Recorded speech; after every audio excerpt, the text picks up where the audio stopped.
is being recorded. Recording in progress. Recording in progress. So mechanical.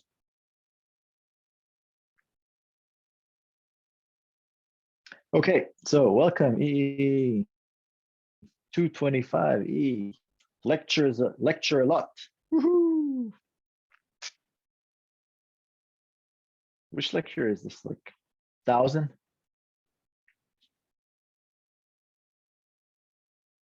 Probably, right?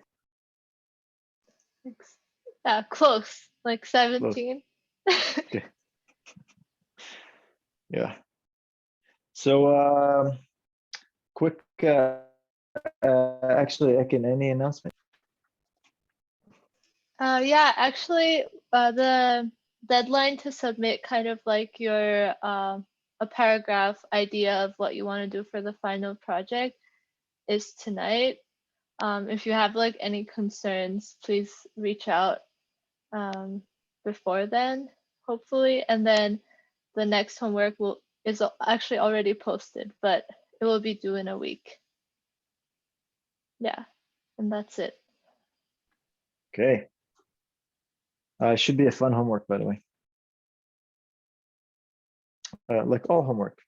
Homework is fun. We try to make it fun.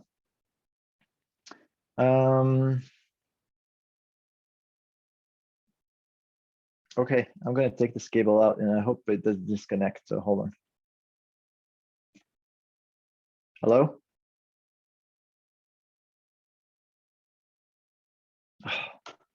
Hello? Hello. Can you hear? Oh, you can hear me? Yeah. Okay. All right. All right, great. Well, what we're going to do today is we're going to finish chapter 7 and then start chapter 8. It's pretty exciting. By now, you know significant amount about MR, but there's kind of inherent pieces that you're still missing that we're going to cover in chapter 8, like image contrast, as well as the different sequences. We're also going to cover a little bit steady state, and then discuss the notion of signal to noise ratio, which so far we've completely ignored. Although it's one of the most important things I have to say, because if you don't manage signal to noise ratio well, you might get an image that looks like white noise. That's probably not ideal if you want to perform any diagnosis. So we'll talk about all that trade-offs. Just to recap, we're talking about other non-idealities of the system.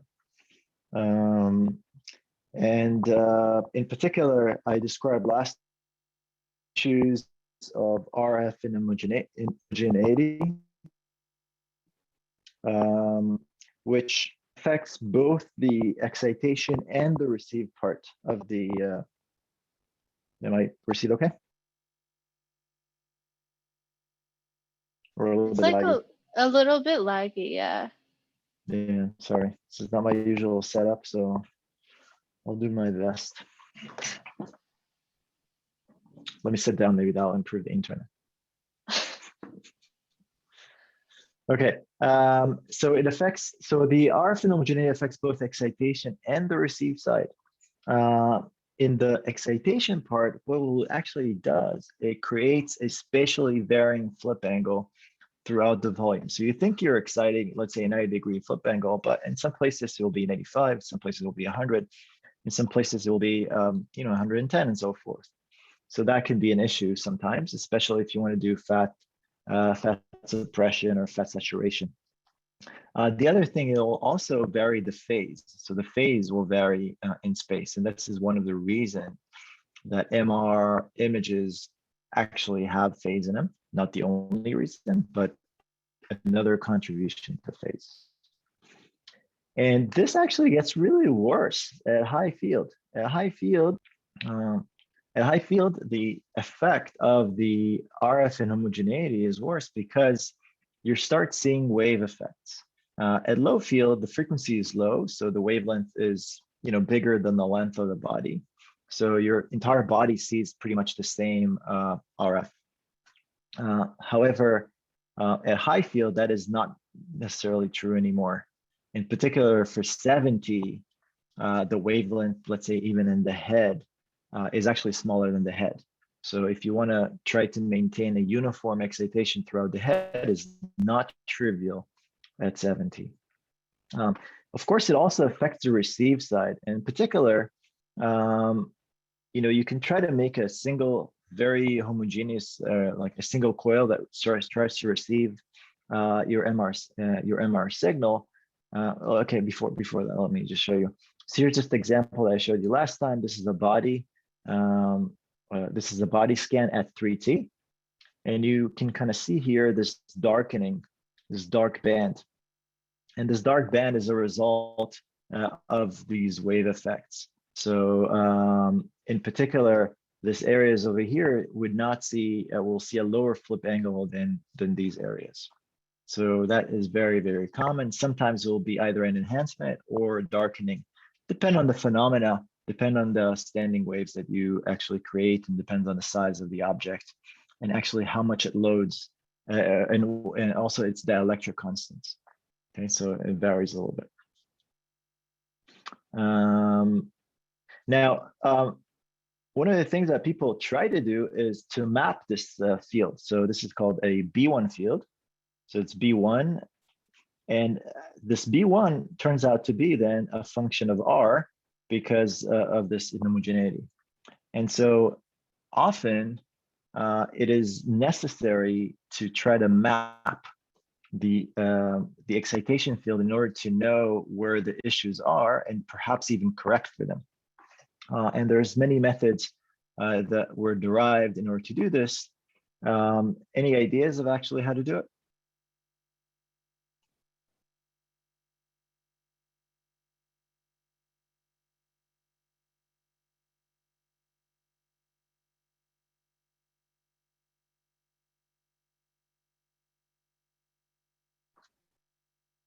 Let's try to invent something from an engineering point of view. How do you create a map?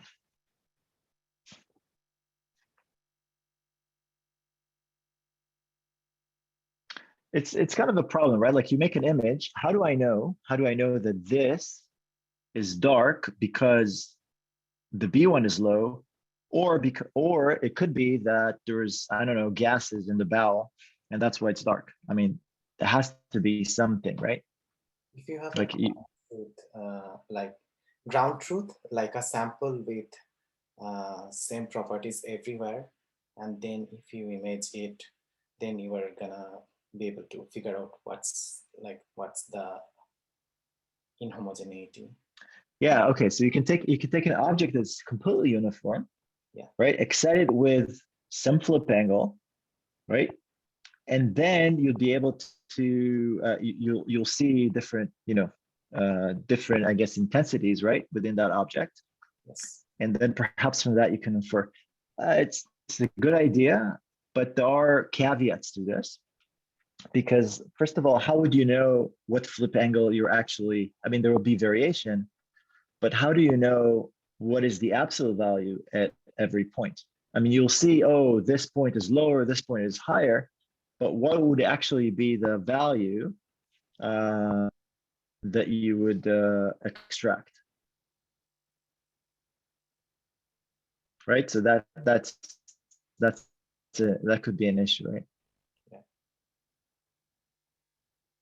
So what if I excite with if I have a magnetization and I excite with angle alpha, then I should be observing my signal S of t should be proportional to the magnetization, right, times sine of alpha, right?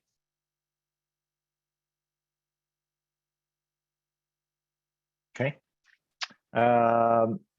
So any ideas, maybe? How do I map that alpha?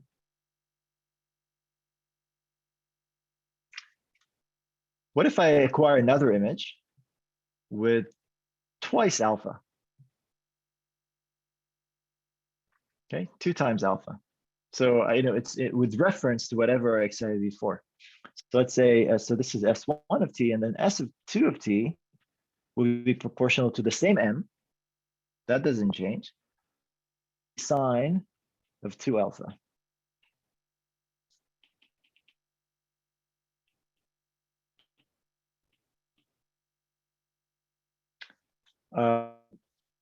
What do you think? Possible now to extract from S1 and S2, we'll be actually be able to extract alpha. Two equations. What? How many unknowns?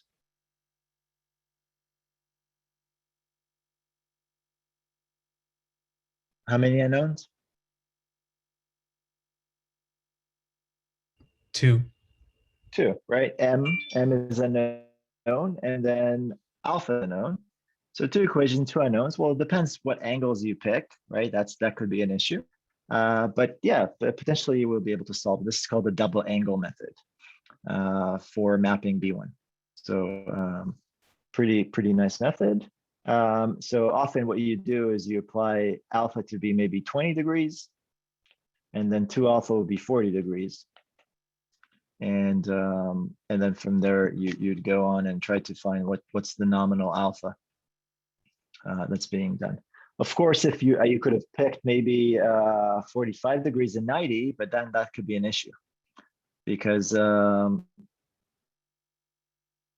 once past 90, then actually the signal drops. So that can be an issue with that. So you have to be aware. So this is one method called the double angle, but there's other method. One of them is Bloch-Siegert, which you had homework on it. Did they have homework on it? No, not yet. What do you think? Do you want to give them the Bloch-Siegert homework? For this week? Sure, we can do it. We can add it. Oh yeah. Okay, well, Yeah. let's add it. It's pretty cool problem. Oh wait, maybe we'll keep it next week. What do you think? Yeah, let's keep it next week. Okay. Because then we'll teach them all these prep pulses and all that kind of stuff.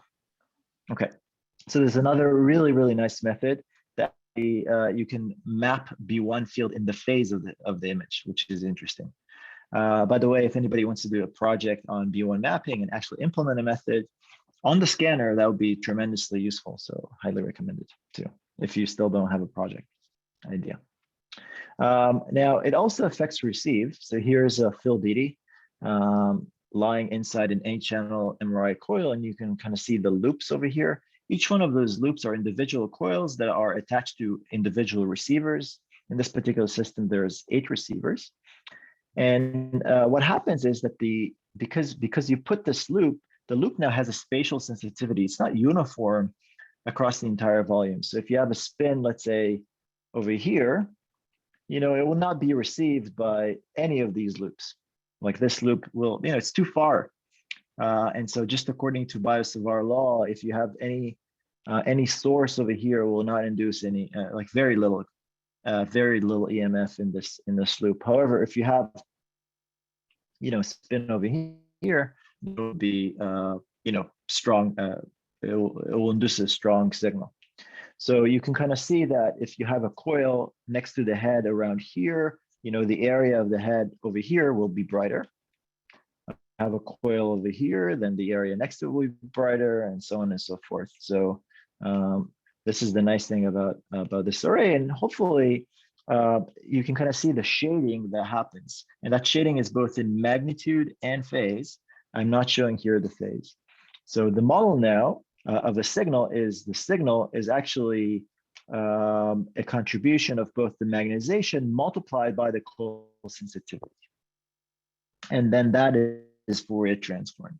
And so if you just do Fourier encoding and you try to reconstruct an image, you'll see that the image is going to be weighted by this coil sensitivity, or what's called illuminated by that coil sensitivity. So you'll see different areas that are brighter than other areas that are darker. Now, if you do have many coils, you could combine all of these to have, approximately uniform or combination if you just do a combination. The other thing that I mentioned before is that the fact that these coils illuminate a certain part of the image more than the other, it's kind of almost, if you think about it, reduces the field of view. In particular, let's look at I mentioned before, let's look at, let's say we have two coils, one over here and one over here. So the coil, this one, pretty much illuminates maybe half of the image, right? The bottom half. And the upper coil illuminates, pretty much the top half. That means that it restricts the field of view. So if I would have imaged now with half the phasing code, or targeted the imaging to have half the field of view than the actual object, then I only get aliasing, but those aliasing will not overlap. They'll overlap with the black area, right, with the non-illuminated part. So for the top image, I would get kind of the alias version, but it's overlaps with the black stuff. And for the bottom image, I will also get illumination over here, aliasing over here, but it will also overlap with the black stuff. If I want to then, and that would take me half the time, because I'm reducing my field of view, so I have less phasing codes. And now what I could do is because I image with these two coils simultaneously, if I have two receivers, then I can take this part and I can take this part, crop them and combine them into an image that's not weighted. And you can kind of see how you would potentially be able to speed up the acquisition, hopefully. Okay, we'll talk more about that later when we talk about parallel imaging. So yes, some more later on this. Okay, so now we're moving on to other non-idealities, and this is something that people don't really realize. That it actually is happening. So in fact, gradients, when you try to make them linear, right? Like if you think of a gradient in space, we'd like the field to let's say gradient x. So gradient x would have the z component of the magnetic field vary linearly as a function of the x direction. Okay, pay attention. The gradients always are pointing in k, right? Or always pointing in z direction, k direction. But the x gradient will have that field vary as a function of x. Okay, so it's stronger field as you move away, and weaker field as you move to the other side, and the same field in the center. Now we tried to make them linear, but it's very difficult. And what would happen then is often they will kind of roll off and become weaker as you go away outside of the field of view. Now you had a homework question about that, right? Where you saw kind of a distortion happening. And this is actually the same thing that happens, but now in 2 dimensions. And so in a certain situation, let's say you have an image which is supposed to look like, a square. What would happen? Say, let's just look at the x direction. So middle, the x gradient is pretty linear. Okay, it would vary linearly from left to right. But as you move to the top, it will still vary linearly. However, it will be weaker. So even though you're applying, let's say, a gradient which is 4 Gauss per centimeter, as you move to the edge, the variation in the x direction may be 2 Gauss per centimeter as opposed to 4. The consequences is that the effective field of view in the higher z, or the effective resolution, will be different than what you actually expect, right? If you design your sequence to have, let's say, 1 millimeter field of view at 1 millimeter resolution, 20 centimeter field of view, you design a certain gradient amplitude in order to achieve that. But at the top here, it might be halved. And if it's halved, that means that you cannot reach too far in k-space, but you're also sampling very, very finely. So you're doubling your field of view and you're losing half of your resolution. If you reconstruct without knowing that, then the effect is that, if the field of view is higher, then if the resolution is lower, then basically this object will, the top part will shrink. The middle part will be okay, and the bottom part will shrink too. So you get this barrel shape. So your image, instead of being straight square, will become barrel shape. So the field of view goes up, the resolution goes down. Now, it's easy to correct this through interpolation, because if you know what the distortion is, you can take, and this is actually a beautiful image of a pediatric, I think a pediatric patient abdomen. And, while babies are kind of round and cute, their body should not look like this. Okay, they should not look like this on the left. And you can kind of see the barrel shape now of the, you see the barrel shape? And in particular, in the bottom, the body is so thin. I mean, that's not real. Okay, so, but if you know this, what you could do is then interpolate and correct for the geometry. Now, you have to understand that while you correct for the geometry, the interpolation doesn't buy you resolution. Still, the resolution at the bottom here is actually half at the resolution that you image here. So the structures that you'll be able to resolve at the bottom will not be as fine as the structure you can resolve in the middle. Okay, and this is the consequence of nonlinear gradients. Does that make sense? Any questions? So this is unintentional, right? That's unintentional. But there's actually a body of work today that people are trying to make nonlinear gradients on purpose in order to do faster imaging or varying, be able to do kind of zoomed imaging, concentrate resolution in certain areas, concentrate on other areas. And so again, that could also be an interesting project if you haven't chosen, is either review or implement a reconstruct example using non-linear gradients that you actually put them on purpose. These gradients can also be used, nonlinear gradients can also be used for selective excitation. If you want to excite, non-flat slices, like curved slices, for example, that could be, or a round field of view. You can use a nonlinear gradient in order to do that. Okay. Any questions?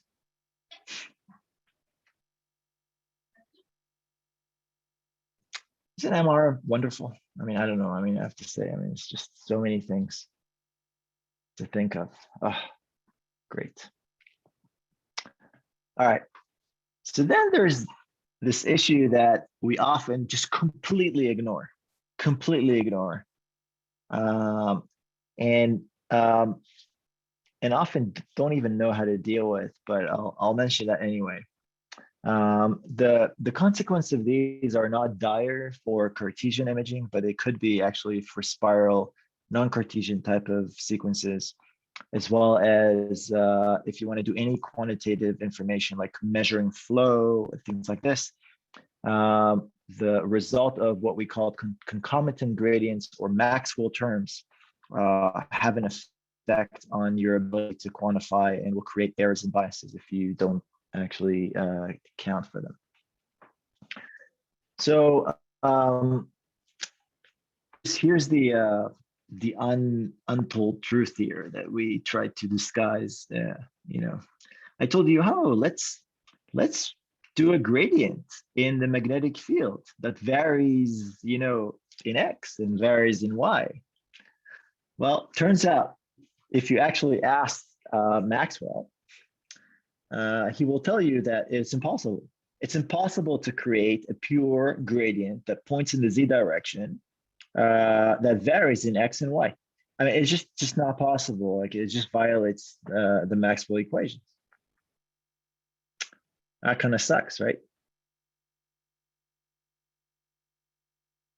Well, my point is that while you can create a component that in the Z direction that varies linearly, there'll have to be another component that also points in the Y direction. So a field that actually points in the Y, not varies in Y, but actually points in the Y direction.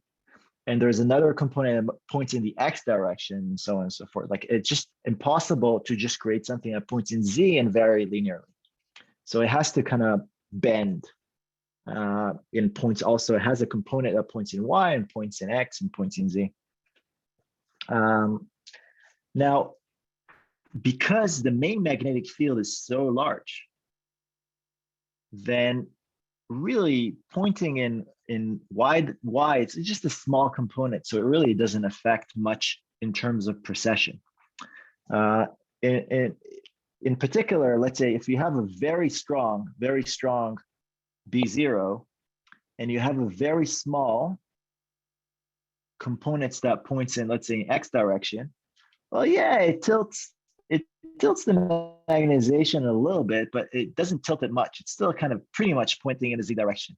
So it really doesn't create a big effect, right? Like the fact that I have some field that's added in this direction, what we would do, well,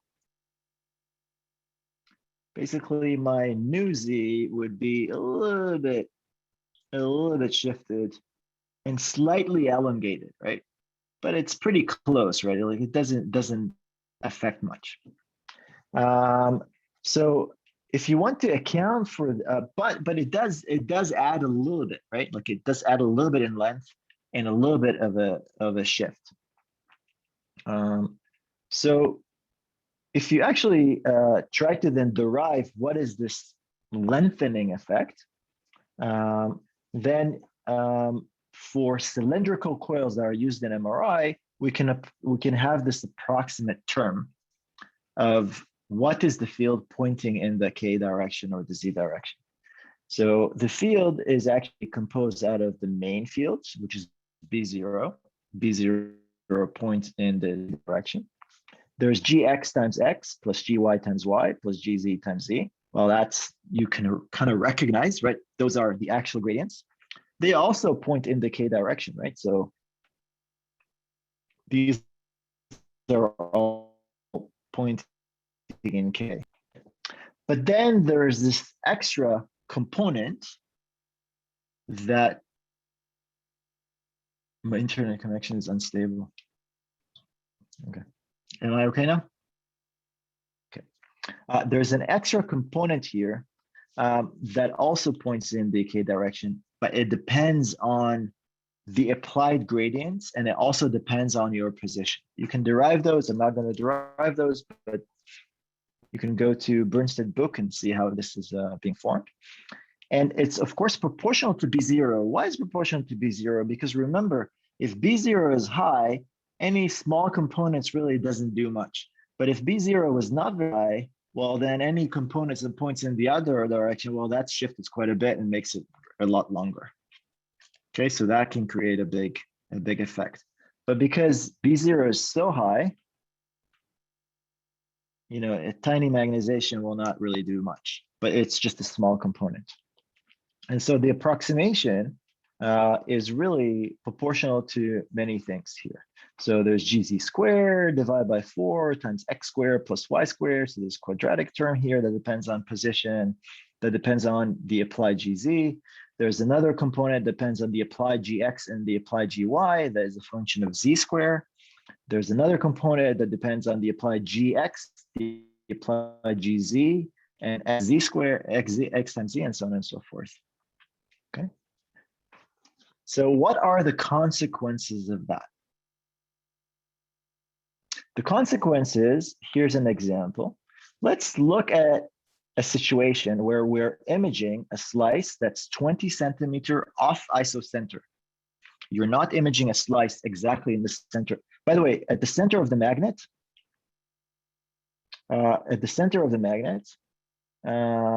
let's see, and if you're not applying GZ, if you're doing slice selective, that it's at the center of the magnet, then GZ is 0. So, you know, this component is 0.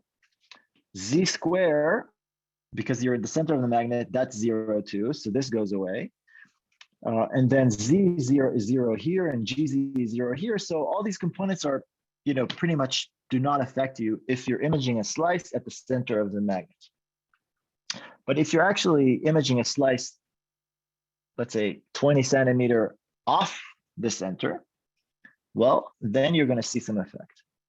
So let's see what's going to happen there. Let's look at 20 centimeter ahead off the isocenter. We're going to apply GX at a amplitude of 40 millitesla per meter. And we're going to look at the effect of 1.5 Tesla. And let's see what happens. Okay, so you know what? I'm just going to try to write it, but if it goes away, I'm just going to jump to the next slide with a solution. Okay. Do you agree with me? Or I can just jump to the next slide and just avoid all of that. I'll just write. I'll give people like that right. Okay.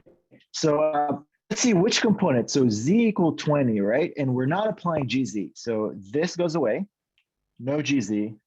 And then here there's also gz. So this goes away. And then gz also goes away. So we're just left with this component. Okay, this component is non-zero because gx is non-zero, gy is actually 0 in this particular, gx is not, and z is also, right? So let's see what we have. So in this particular case, we've got gx squared times z squared divided by 2b0, right? Okay. So that equals to, let's see, what is gx? 14 millitesla. 14 millitesla is 0.04 Tesla squared times 20 centimeter is 0.2 squared and divided by 2 times 1.5 Tesla. Okay. All right, so I don't know how much is that, so I'm just going to jump to the next slide, and then that's going to be the solution, okay? So effectively, what would happen is that I'm effectively generating a field, an extra field, which is 2.13 10 to the minus 5 Tesla. That's now that that we have now in addition to what we're applying. So we have 2.13 10 to the minus 5 Tesla, and that turns out to be a 14.2 ppm variation in the field that we're now applying because we're turning on the X gradient. Okay, the fact that I turn on the X gradient, that created that extra field. So it's like my slice now is off resonance, is off resonant by 14.2 ppm, which will cause that slice to precess beyond what I'm expecting it in the rotating frame. So it's effectively in the same thing as an off resonance. Okay. So, and that off resonance, of course, changes for different slices. So for different Z's, that will change. So here's an example. If I actually apply G that's 10 millitesla per meter as opposed to 40 millitesla per meter, well, then I will only get 0.889 ppm because it's squared with the gradient. So it gets worse as I increase my gradient. So this is not too bad, actually. And what if I actually go to a 0.7 Tesla scanner as opposed to 1.5 Tesla scanner? Well, in that case, I will get 65.3 ppm, which is huge. So this is a huge effect. So for low field, concomitant gradients are a big, big deal. For a higher field, like 7 Tesla, I wouldn't even worry about it. Okay. Now, where does this come from? So here's this particular effect. And here's from a paper by Kevin King that he wrote in 99. And what he's done effectively is created spiral images. Actually, I think, yeah, spiral images with a gradient amplitude of 2.1 gas per centimeter, and the other one is a gradient of 0.524 gas per centimeter. Okay. And then this was, I think, at 1.5 Tesla. And then he imaged a slice at z equals 0, and image a slice at 10 centimeter off isocenter. And what you could see is that at isocenter, the images look fine. Okay, the two images look fine, they look sharp and nice.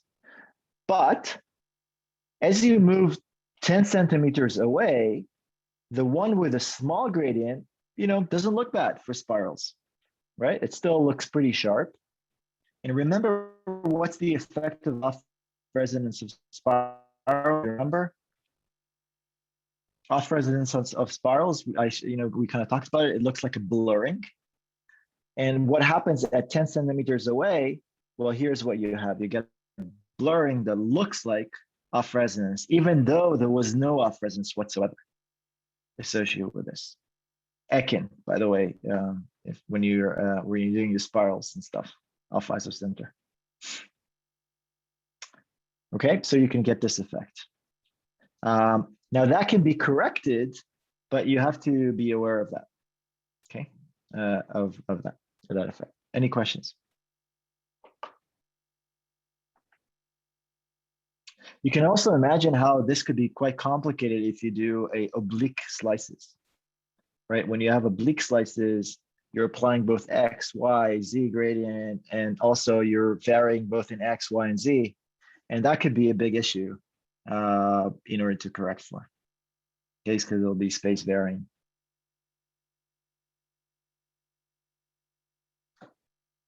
Any questions?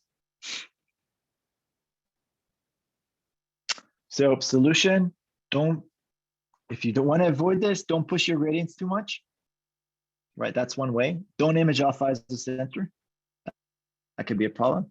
But that's one of the reasons, by the way, that if you prescribe, let's say it's for a scanner, if you prescribe a slice that's only that slice, the scanner will move your table to that slice such that that slice actually ends up in isocenter, as opposed to just exciting that slice. I mean, why would moving the table? Well, concomitant gradients, that's the reason that you want to move the table as opposed to just image that slice far away from isocenter.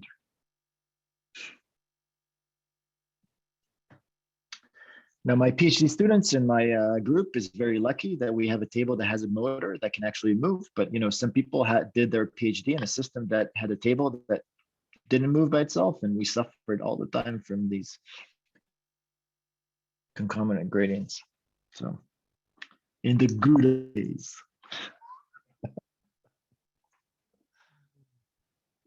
Okay, here's what happens when you actually go to 1 Tesla scanner.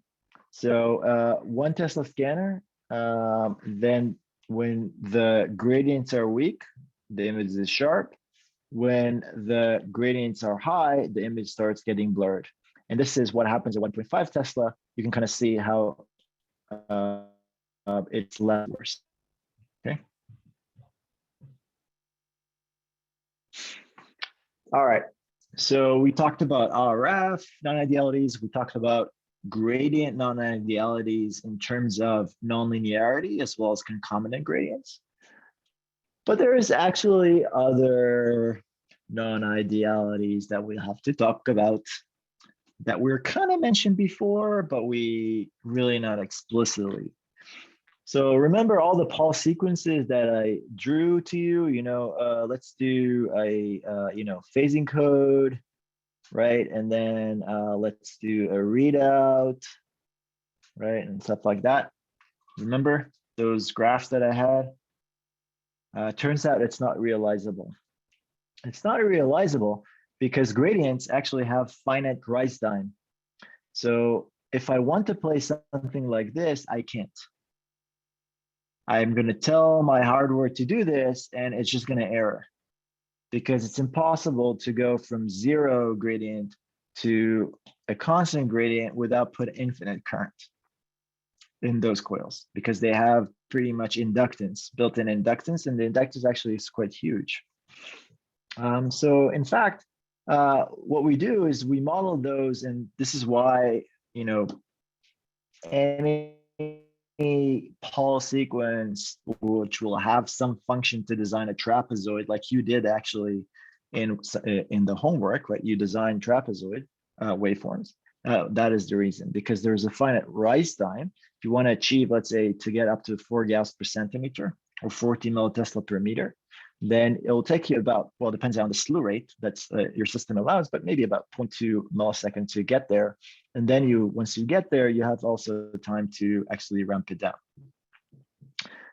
This is an approximation, by the way, because even the rise time will have, there's even a finite rise time. So the second, third order, these are ignored. Okay. Any questions?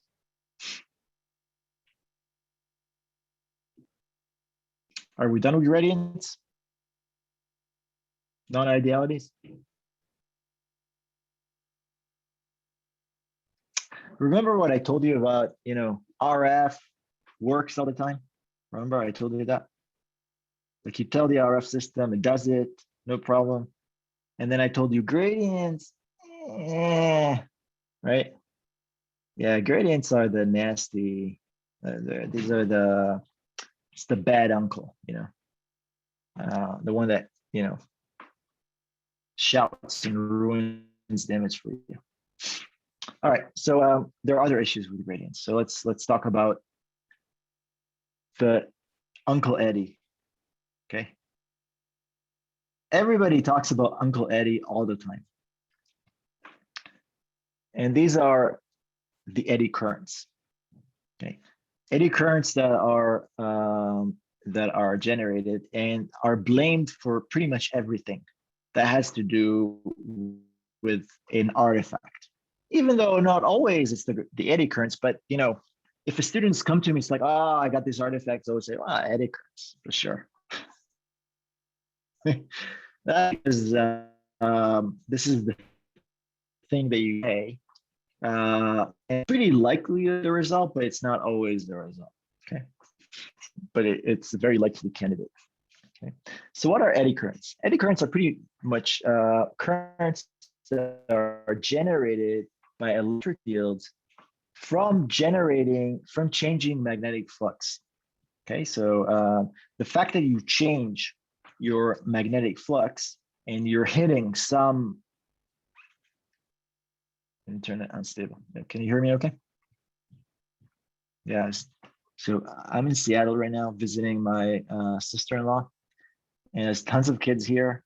Every single kid has a mobile device connected to the Wi-Fi, including my spouse that's working right now, including my sister-in-law is working right now, including my brother-in-law that's also working. Everybody's using this one slow connection. So hopefully I'm okay. Am I okay? All right. All right. Okay, so the fact that, I mean, this is a very common thing, right? Like you apply some magnetic field, right, and it's changing, so that will generate current, right? Like this is law of induction, that's what happens. And so when we effectively turn on these gradients on and off and switch them high, low, that will induce currents in any conductor or anything that can conduct current inside the board. Okay, so that could be an issue. Now these build up only in the portion of the time varying gradient. If the gradient is constant, then there's no time varying component of a flux, hence no currents being generated. And so that's an issue. But whenever you have a time varying gradient, then the eddy currents will build up. And then when you stop, when you become constant or you turn them off, then they will decay. And the amount of eddy currents will be proportional to the slew rate. So if you're changing your gradients very fast, then you'll get more eddy currents than you would change them slower. Okay, so here's a situation. Let's say I apply trying to apply a trapezoidal gradient. Okay, this is a nice trapezoid. Well, what is the slew rate? Well, the slew rate is the derivative, right? So it's really proportional to the change, or it's proportional to the derivative, the first derivative of the gradient waveform. That is the change. So what is the first derivative? Well, it's a box over here, positive, and a negative box over here when we're slowing down, right? So the integral over that will be a trapezoid. Did you know that the integral of this is a trapezoid? It's a great way, by the way, to in Python to write a trapezoid, is to basically design the slew and then integrate, like a cumulative sum. It's pretty cool, huh? Yeah. All right. So the part that is slewing, that's where the eddy currents are being generated. And so what you'll get here, and they're always in opposite to the to the change, right? They always try to resist whatever you're applying. So if this is the slew rate, well, then I will have an exponential buildup, similar to what would an inductor do or a capacitor would do. It's the same exponential law. There will be a buildup over here. Once you stop, then there will be a decay. And then over here as well, you apply this, so it will start building up and decay. And these fields will actually be added to the gradient field. Now the question is really, what is the intensity? What is the time constant of those? And that depends on, what is the coupling, like what's inside, and what's the time, what's the resistance and the inductance of, mutual inductance between the gradients and those parts of the system, or even the body that you put inside. So those will depend. And so the question that often has been asked, like, what's the effect of eddy currents? Well, I would tell you, well, it depends on the system. It depends on what you put inside, and so on and so forth. Like everything in MR depends. However, yeah, Anita, you have a question? Right. My question is, do you worry about eddy currents during excitation with the RF? Yeah, it could happen actually. Yeah, actually, that eddy currents during excitation can actually disturb the spins. Like that could be actually a big issue. It's a big issue for steady state free precession sequences. We'll talk about probably not today, but maybe on Thursday. So those can be a big issue because if they vary between TR to TR because of the phasing codes changing, then that could be an issue. Absolutely. Yes. I have a question. Yep. I was wondering, are there also like biological effects from eddy currents, like heating and stuff like that, that would affect? Yeah. Actually, I wouldn't. Heating is less of an issue, but nerve stimulation, absolutely. So the fact that you have, slew rate, so you have basically you're building EE fields, right? Due to this change of flux, that can actually trigger neurons to fire. And it's very common to have twitching in the back, for example, back muscles, flashes in the eye. It could also be generated if you're really killing it. With modern gradients, they have a limit that they put on them, but you could, if you really drive them to the maximum possible without all limits, you could probably kill a person, because applying, enough currents to actually stimulate the heart, right? And that would be a definitely no-no. All the other peripheral nerve stimulation is not a big deal. It's just painful or no. I don't mind actually. Like if I would be scanned and like we want to do a really fast scan, need some results. If I get some twitching in the back with level 5 pain, I could deal with it. But some subject will not. But do you know what level 5 the pain is? Have you ever been to the doctor and asked you, like, what's your pain level from 0 to 10? Mm-hmm. Right. So, okay. So I see what you mean. Okay, yeah. Then you just say, but like 5 is really, I don't know. It's like all relative, right? Like there's no absolute pain level. Wait, but Mickey. Yeah. But why did you say no heating? You're just because you're talking about gradients, because there's lots of heating issues, right? Yeah, but usually it's not because of gradients. Heating is usually because of RF. Right. But the gradients, they don't induce enough currents to create a lot of heat. Albeit, we just installed, there's a 7 Tesla scanner that has been installed to BIC.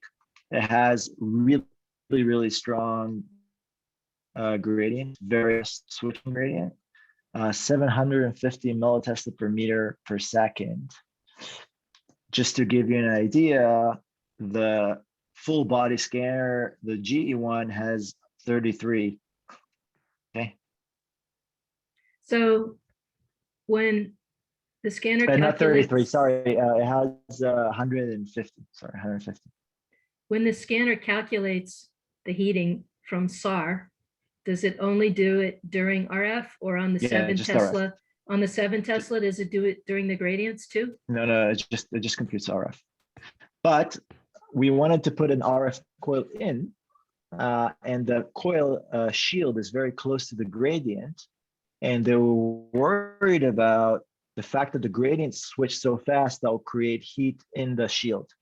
And that can heat the gradient coil, the RF coil. So they were worried about that. So they wanted us to, measure that last week. And we tried to, but then they switched the gradient so fast that smoke came out from the back of the scanner because there's so much current driving into it. I don't think, the connector, it's always a connector problem. This very famous quote. It says, it's everything is a connector problem. It's always a connector problem. Makes a lot of sense.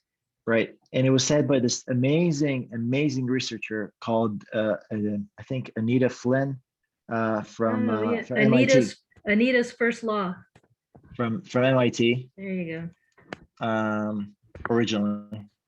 And now at UC Berkeley. Yeah. So it's always a connector problem. All right. Back to eddy currents. Eddy currents are, it could be an issue, but they could actually be measured, at least some of them could be measured and characterized. And it's possible to deal with them. So before that, here's, for example, a desired waveform. This is the desired trapezoid waveform, but the actual one would be kind of a smooth version of it. Okay, it'll be just a smooth version of it. It's pretty much a convolution with some kernel function that smooths this, right? So it's a think about a ramp that goes into an inductor, right? Like a ramp function goes into the inductor, it will be rolled off, and so on and so forth. Okay, now if you are able to characterize it, now how do you characterize? Well, in order to characterize, you need to build a model, and this is pretty much the model that people use in order to describe eddy currents. So the error field of the eddy currents is space varying and time varying. Okay, so it's actually quite complex. But what we could do is, this is complex, but let's, at least in space, let's break it. Let's do a Taylor series approximation in space and decompose it into a constant field that is time varying, and then a linear field, linearly varying. So this is pretty much gradients that are varying. And then also maybe higher order terms, which we usually just neglect because they are usually very small. Okay. Okay, so that can be decomposed into those components. So effectively, when you apply a gradient, what happens is that the actual main field can shift because of that. That's the 0th order component. The main field shifts because you're applying a gradient because of that induction. Then in addition to this, there's another term which is linear, which you could, let's say, apply an X gradient, and I could actually generate another X gradient somehow from some other source, or a Y gradient, a cross term that can also be, or a Z gradient because I'm applying an X, okay, in terms of eddy currents. And then there's higher order term, I'm applying an X gradient. It generates, let's say, something that changes as a function of X squared, for example, or so on and so forth. So here's a gradient model. Gradient model is a current source with a resistor and an inductor. That's pretty much a gradient, right? Like you drive current to it, and then you've got yourself a resistance and also inductance. Now, there is, of course, coupling, inductive coupling to, for example, the bore itself. The bore has metal, right? The magnet has metal, so it can couple to it. And that particular bore will have some resistance and some inductance associated with it, or mutual inductance. And then, something else could also couple, I don't know, the table, the cables, or whatever. And then even the person could, you can induce eddy currents inside the person. So that would have an associated resistance and an inductance with it. And so all of these will couple. And so there's basically more and more terms that are added with different time constants and amplitudes. So the effect is that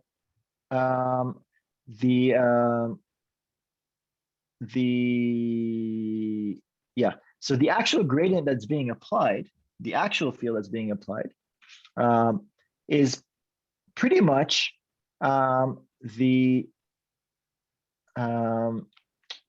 convolution between the derivative of the gradient that are applying with respect to time, negative, right? It's always negative, and then convolve with some function, and that function is composed of all these time constants. So it's pretty much a step function and the sum of some coefficients of intensity and some exponential decay, which is with different time constants. Some of them are longer and some of them are shorter, depend on the resistance, depend on the inductance. Okay, if the losses are low, then the time constants are long. If the losses are high, then time constants are short. Okay, so it's pretty much a convolution, and it really depends. That intensity depends on how much it couples to it. So it could be very minimally coupled, or it can be very highly coupled. But now we have a model, and the nice thing about a model is that you could potentially also estimate its parameters and then apply what is called preemphasis to the gradients that or a pre-deconvolution or something like this, then to fix what you're actually trying to do. So how do you fix the 0th order part? Can you hear me? Yeah, we couldn't really hear your last sentence. Could you please repeat? Okay, I'm just, let's talk about the preemphasis. Like, we know the model that is happening. How can we correct for those effects? So if we're applying a gradient, and that the 0th order effect is that the magnetic field throughout the entire scanner shifts, right? That's the 0th order effect. I'm applying an X gradient, B0 shifts whenever it's loose, either positive or negative, right? I'm applying a Y gradient, B0 shifts as well. I'm applying a Z gradient, B0 shifts, right? Depending on how much I'm slewing. So that's the order. So how do I correct for this part? Well, that's actually very easy to do. And the way to do it is you pretty much change the receiver or exciter frequency to track that shift. So if I apply, let's say, a GX gradient, and I'm slewing, and that is shifting, let's say, my B0 by 10 Hertz. Well, am I doing slice selective excitation? I'm just going to compensate and change my transmit frequency to adjust for that. Okay, if I know what it is. Okay, so this is one way. In the receive, I can also change my demodulation frequency to account for that too. Okay, so this is one way to fix it. And that's very easy. And this is you do through just changing the modulation frequency of the exciter or the receiver. Okay, so how do we correct for the 1st order terms? The 1st order terms are pretty much parasitic gradients. Okay, they're parasitic gradients field that are time varying that we need to correct. And so the way to do it is the following. Let's say I have a desired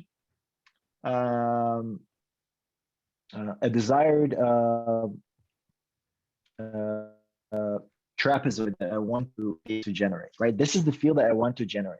Well, if I just apply this to the gradient coils, they'll actually generate the smooth version, right? The actual thing that would generate inside the scanner will be the smooth version of it.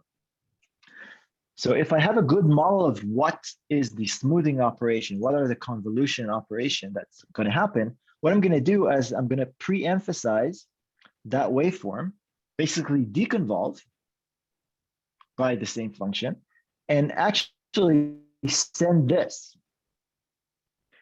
I'm going to tell gradients, try to actually generate that. And the gradients will actually, effectively convolve this with the smoothing version, and that would actually generate whatever I want. Okay, so that's this is what I call preemphasis. Okay, now this has a consequence, of course. We need to be able to generate more current than this is allowed to. So often manufacturers for gradient amplifiers will have a margin to correct for in order to be able to do preemphasis, both in the slew rate as well as in the amplitude, in order to be able to do that. Now you can only do that for pretty much the longer lasting ones. It's very hard to compensate for the short lasting ones because they're also hard to measure. But as it turns out, for the short time constants, you can actually show that you can approximate them, that the net gradient that's being generated is the gradient is applied, but just delayed by some alpha times tau constant. So for short time constant, the effect is pretty much not smoothing, but just a shift of your gradient waveform. And that can be compensated by adjusting the delay of when you're applying the gradients. You're going to tell the gradients to, like you're supposed to start, let's say, at 10 milliseconds after the RF, but you're going to start at 9.8. But then the actual field will start, 0.2 milliseconds after, because of that delay. Does that make sense? So it is possible to compensate, though it is not possible to compensate everything all the time. And especially because you put, coils inside, you put other things inside, that can vary a little bit, and that can become an issue. And this is why everybody blames eddy currents for everything. Even though, to be honest, the gradients are pretty good these days. Like they're actually quite accurate. It used to be very difficult. Like you have to do a lot of corrections, but today, you tell the scanners to do gradients, it does a pretty good job on most cases. Now, but saying that, if you want to do something that's very high resolution, that could be sensitive to any variation in the gradients, well, then there's actually ways to measure those gradients. And there's a company called Scope.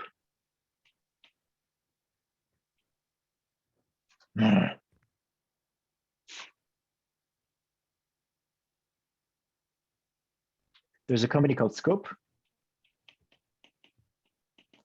that they create these small probes that you put inside the scanner, and there's pretty much NMR tubes that has a RF coil inside that can excite whatever materials inside. They actually use fluorine because it has a different resonance frequency, so it doesn't couple with the rest. And then they measure the frequency that the fluorine actually processes, and from that they extract the field. And if they have, 24 probes inside the magnet, you can actually try to estimate what is the distribution of field caused by the gradients inside the magnet, and then correct for it. Okay, that's one way. There's actually other methods, to be able to map those gradients. One of them is called the gradient impulse function, or what was, do you remember? GIRF? Yeah, GIRF, gradient impulse response function. Yeah. Yeah, so effectively it's trying to estimate the impulse response. And the way to do it is pretty much, you have an object in, and then you try to play different gradient waveforms and measure the phase that comes out of that object, and then try to infer what is the gradient. If somebody wants a project of either implementing or reviewing some of the methods for estimating gradient, that could also be another good project. And by the way, we would love to have such a sequence implemented, because it will be very useful for us to characterize our own scanner. So that could be an excellent project if you want to program something.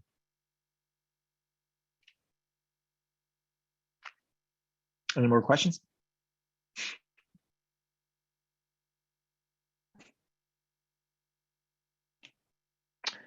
Anita, what's your favorite four-letter word?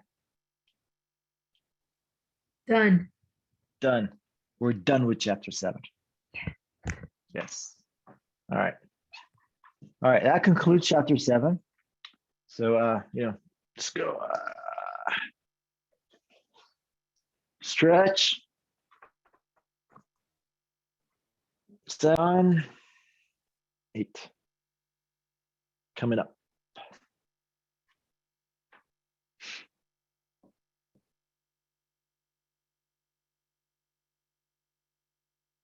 All right. Are you ready?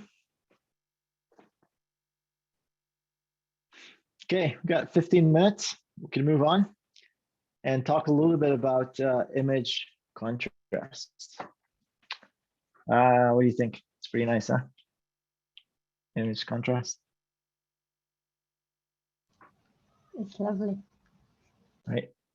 Yeah. It's kind of like with crayons. Cool. All right. I got So, a zillion crayons in my house if anybody needs some. Sorry, Rick. I have digital crayons. Only digital crayons. Better. They can, they can mess around your house if they're digital. Digital crayons don't mess up with your house. Then, yeah. You should just get digital crayons. I'll ask my kids to do that. Let's see. See if that works. Okay, sorry. Oh, no problem. All right, so so far we've assumed a few things, right? We assumed that the magnetization at time 0 is pretty much pointing in the Z direction, right? Like it's all concentrated, it's all in the longitudinal direction. And that the sample is fully relaxed before we perform any excitation. Now, I did mention something about T1 weighting and all that kind of stuff, but most of the analysis that we've done so far is we just said, magnetization, it's MZ, and then we do a 90 degree or something like that, and then we do imaging, right? And then we wait till it relaxes back, and then we excite again. So by saying it's fully relaxed, the repetition time at least 3T1. 3T1 is, like 99.9 kind of thing. Is already there. Internet unstable. Stable now? Yeah, but we couldn't really hear the last part very well. All I said is blah, blah, blah, blah, blah. I said that the TR is bigger than 3T1s, then you get like pretty much 99.9 something of the magnetization in the MC. Now, in practice, this is seldom true. Like often, the repetition time in most clinical sequences, like what is T1 of water, of pure water or CSF? It's probably 2.5 seconds or something like that. 3 T1s would be 9 seconds. Imagine that each TR would be 9 seconds. That's ridiculous. Like, MR would die pretty much. Okay. Unless you're really patient. Like sick, a patient. That's what that's. Patient and patient. It's okay. Okay. You're really a patient, then it's okay. All right. So what happens really is that the image contrast. So your image is really a function of many things.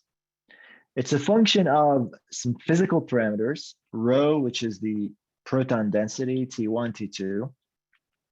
I didn't really mention here diffusion and other things that we will talk about that, but T1, T2 are the majority of image contrast in MRI. So let's just focus on these. And then it's also a function of instrumental parameters like the flip angle that you apply, the time repetition, the echo time, when you cross center K space. All of these will affect the image contrast. Yeah. Now inherent, the tissue really has inherent variability of T1, T2, and rho, and we would like to emphasize those by creating sequences that are sensitive or emphasizing T1, emphasizing T2, or emphasizing proton density. And so this is what we'll talk about now, how to emphasize that. So here's a question. What's the difference between these two images? For those of you who are wondering what these images are, let me tell you, it's a knee. Okay, it's a sagittal cross-section of a knee. This is the femur, I think. And this is the tibia. Now, how do I know it's the tibia? Because I just broke one recently. And this is the kneecap. See here? All right. So what's the difference between these two?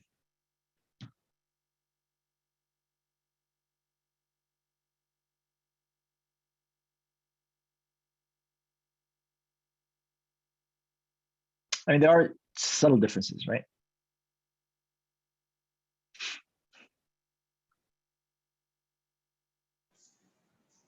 SNR.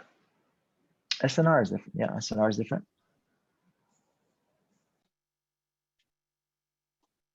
Anything else?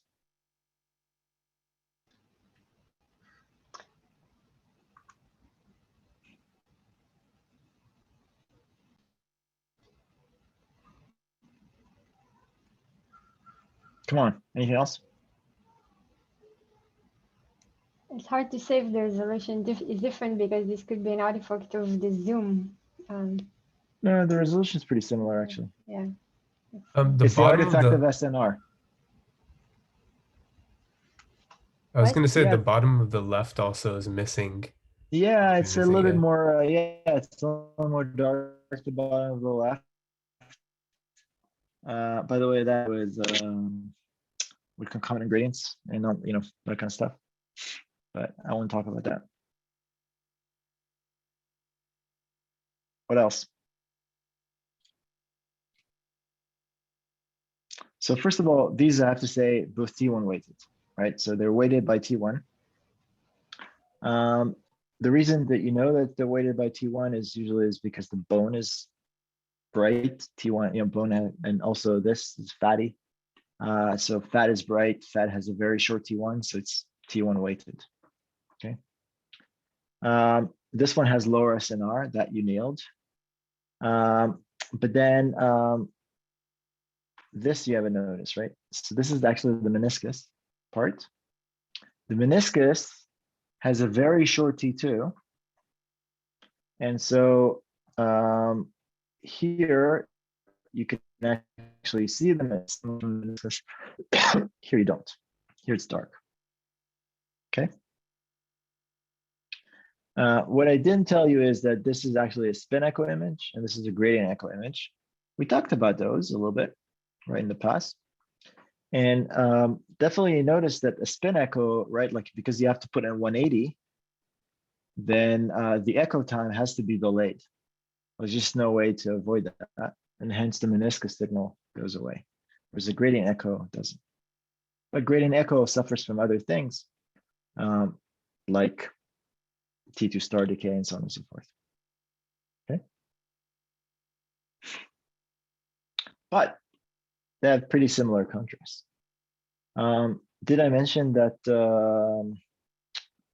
Yeah. So spin echo is robust to off-resonance effects, is excellent contrast, and you get a cervical, thoracic, and lumbar T2 then of weighted course test and House echo likes it MRIs. a lot. So like that one. But spin echo is actually quite limited. It's robust to off-resonance effects, right? When we talked about spin echo, because it refocuses, has excellent contrast, but this is an issue because you have high power RF, you apply 180s, then you have SAR limitations. often you have long scan times because of long echo times, because of the spin echo, because you have to do a lot of 180.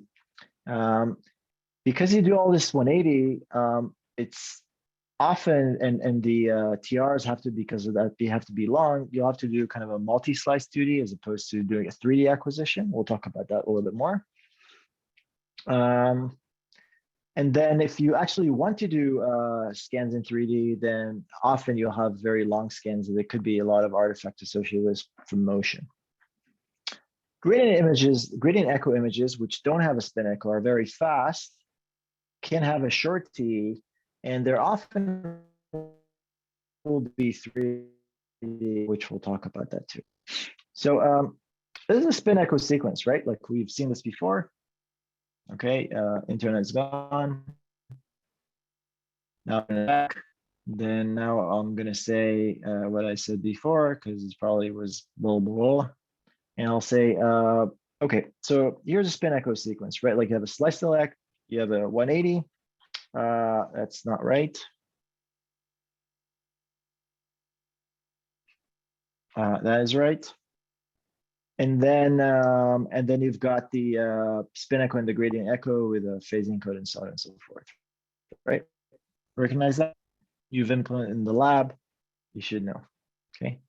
This is the excitation, that's the refocusing, and that's the acquisition. Now, the one issue with that, of course, is your echo time is about 10 plus milliseconds. So it's impossible to get something below that, pretty much, on clinical scanners. So that is definitely a limitation of the spin echo sequence. Gradient sequence, gradient echo sequence, basically you just drop the spin echo, right? And if you drop the spin echo, you can actually bring the echo down to about 1 milliseconds and sometimes even less. You could push the scanners to actually have about 0.7 millisecond in most situations. You have to do a certain trick in order to do that. It's called partial K-space in the readout direction, but it is possible. And if you don't do a slice select, then you could get it much more down. There's a sequences called ZTE, or zero echo time. Sequence is not really zero echo time, but they're a few microseconds. So, okay, so MRI is just all about the contrast,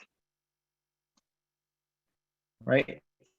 Like the beautiful thing is purple and the flower is yellow, right?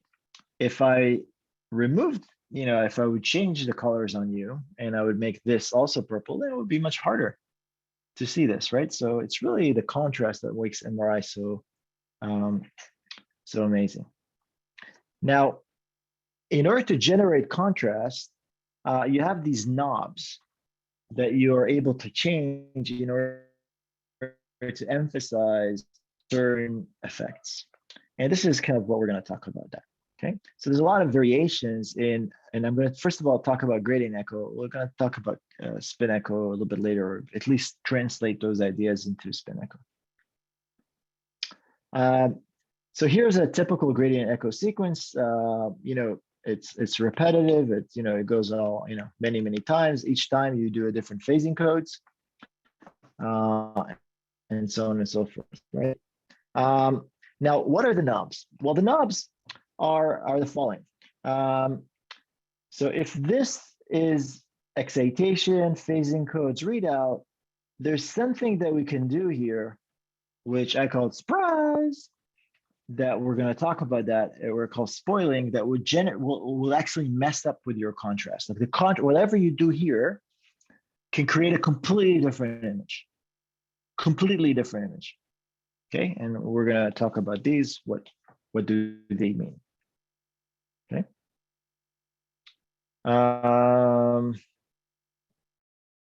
So that's a spoiling.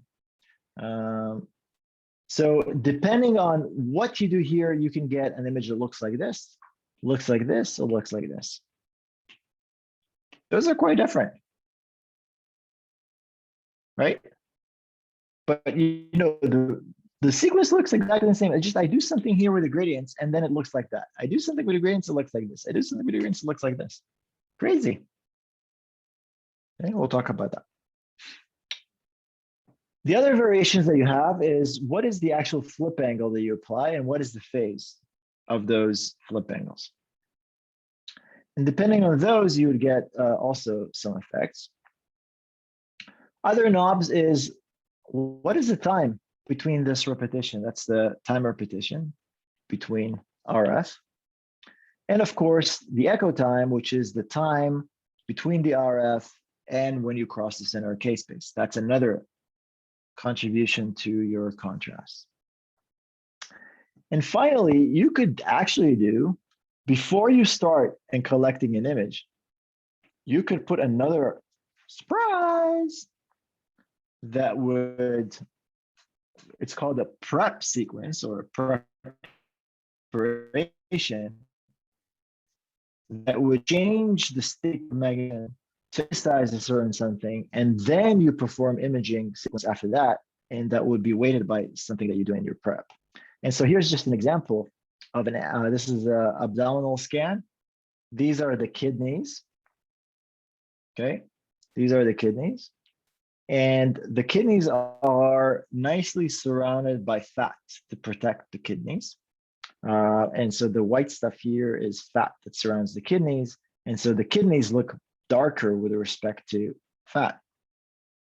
But if I do some preparation that saturates fat, kills the signal from fat, well, then there's no signal from fat. So now, miraculously, the kidneys look brighter, actually. The only reason that they look brighter is because there's no signal from fat. So we just adjust the level of the window of whatever's light, whatever's dark. But in fact, they actually have exactly the same intensity here and here. It's just fat here is so bright that if I want to reach this level, this would be completely saturated and white, completely white. If I white out, if I try to do that with this image, okay. So these are kind of the knobs that we have in order to change those sequences. Okay, so next time, I think we're done now. So next time on Thursday, we're gonna start by assuming all sorts of things. First of all, we're going to assume the following. We're going to assume that, MX, basically magnetization, sorry, the magnetization is a function of space and time, but we're going to assume that when we're going to analyze the image, we're going to assume that the image is actually the image at the echo time. So not, assume that it's not changing while we collect the data, or just assume the echo time. And then we're going to consider different variations. Like, for example, we're going to assume that your TR is going to be long, and then TR is going to be short, and then TR is even shorter, and then all sorts of things like this. And we'll start doing this analysis and go through all the variation and see how that is going to affect the magnetization and how's that going to affect the image. Okay. So some of the things that we're going to do are going to have very detailed derivations, and some of them I'm just going to like, kind of hand wave to give you an illustration of how things work, because they could actually be quite complex and beyond the scope of the book for sure, but I thought it would still be useful. Okay, so next time we're going to start analyzing things and consider the case first where T1 is so before we consider the case where TR was much bigger than T1, right? And now we're going to consider the case where TR is bigger than T2. So T2 decay, like all the transverse component decays before the next RF, but it's still less than T1. So there's no full recovery. We're going to analyze that. And then later, we're actually going to analyze the case where the transverse magnetization has not decayed. And that is going to be super interesting and complex. That's where all the magic happens. Hey, Mickey. Okay. Yeah. I was wondering if you had a source, a good source for a table of some materials with T1 and T2 numbers, because whenever I look at knees, I never know what I don't have any idea what T1 of stuff in a knee is. Like I kind of understand gray matter and white matter, but I've never seen numbers for bone, muscle, and fat kind of juxtaposed. Do you have any source that has a nice list? I know the best person to ask, and she's 2 pictures below you. Her name is Shreya Ramachandran, because Shreya actually collected a bunch of tables, right, Shreya? Yeah, I did. Hey, I can Shreya, send you a bunch of links. could you put it So how on about we Piazza? Piazza? Yeah. Sure. Yeah. I think that'll make it easier to follow your next lecture. Okay, sure. Cool, thank you. Even though I'm going to show brain images, but yeah. Oh, no. All right. Well, folks, have a nice day, and yeah, I'll see you all. It's going to be an exciting lecture. Lots of moving spins and stuff like that. Fanning and like. Right.